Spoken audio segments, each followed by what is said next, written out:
দর্শক, বাংলাদেশ শ্রীলঙ্কা ম্যাচ মানে অন্যরকম উত্তেজনা। ভক্তদের ভাষায় নাগিন ডান্স। এবার সেই লড়াই জমে উঠেছে।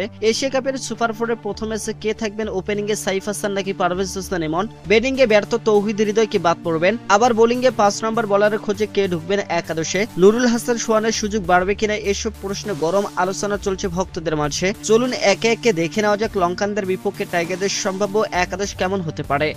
এশিয়া কাপ মানে অগণিত সমীকরণ, তার সঙ্গে বাংলাদেশ শ্রীলঙ্কার লড়াই হলে তো উত্তেজনা একেবারে দ্বিগুণ। ভক্তরা যার নাম দিয়েছে টাইম আউট ক্লাসিকো বা আরো জনপ্রিয়ভাবে নাগিন ডান্স।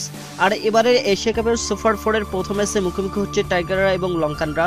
স্বাভাবিকভাবে সবার কৌতূহলে কেমন হবে লিটন কুমার দাসের নেতৃত্বাধীন বাংলাদেশের একাদশ। দর্শক, প্রথমে আসে ওপেনিং জুটি। টুর্নামেন্টের আগে বাঁহাতি তামিমের সঙ্গে পারভেজ হোসেন ইমনের জুটি ছিল কার্যকর, কিন্তু মূল আসরের শুরু হতে ছন্দপতন হওয়ায় বাধ্য হয়ে আফগানিস্তানের বিপক্ষে পারভেজ হোসেন ইমনকে বসিয়ে সুযোগ দেওয়া হয় সাইফ হাসানকে।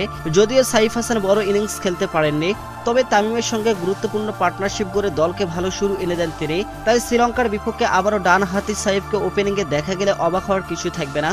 অন্যদিকে বড় প্রশ্ন হচ্ছে তৌহিদ হৃদয়ের জায়গা কি একাদশে থাকবে? একের পর এক সুযোগ পেয়েও নিজেকে প্রমাণ করতে পারছেন না তিনি। এমন পরিস্থিতিতে মিডল অর্ডারের দায়িত্ব পড়তে পারে শামীম হোসেন পাটোয়ারির কাঁধে। আফগানিস্তানের বিপক্ষে ব্যর্থ হলে শ্রীলঙ্কার বিপক্ষে গ্রুপ পর্বে তার লড়াকু ব্যাটিং এখনো ভক্তদের মনে আছে। এছাড়া জাকিরা আলীও আছেন ব্যাটিং অর্ডারের সম্ভাব্য পরিবর্তনের তালিকায়। Wicket keeper batter Nurul Hasan Sohan আলোচনায় আছেন। ব্যাট হাতে সুযোগ কম পেলেও 12 বলে 12 রান এবং দুর্দান্ত ফিল্ডিংয়ে ম্যাচের মোড় ঘুরিয়ে দেন তিনি।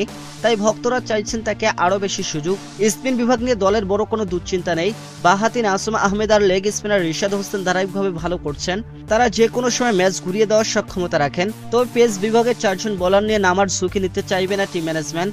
তাই দলে ফিরতে পারেন তানজিম সাকিব। তিনি শুধু বল হাতে নয়, ব্যাট হাতে দলকে বাড়তি সমর্থন দিতে সক্ষম।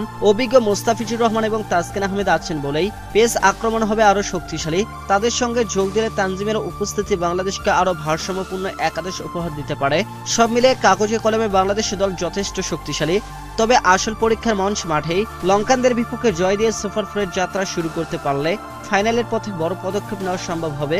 আজ শনিবার বাংলাদেশ সময় রাত 8:30টায় দুবাই আন্তর্জাতিক ক্রিকেট স্টেডিয়ামে এই হাই ভোল্টেজ ম্যাচে মুখোমুখি হবে এই দুই দল। আর ভক্তরা অপেক্ষায় কেমন হবে শীর্ষ একাদশ। দর্শক, আপনাদের পছন্দের একাদশ জানাতে পারেন আমাদের ভিডিওর কমেন্ট বক্সে। ধন্যবাদ।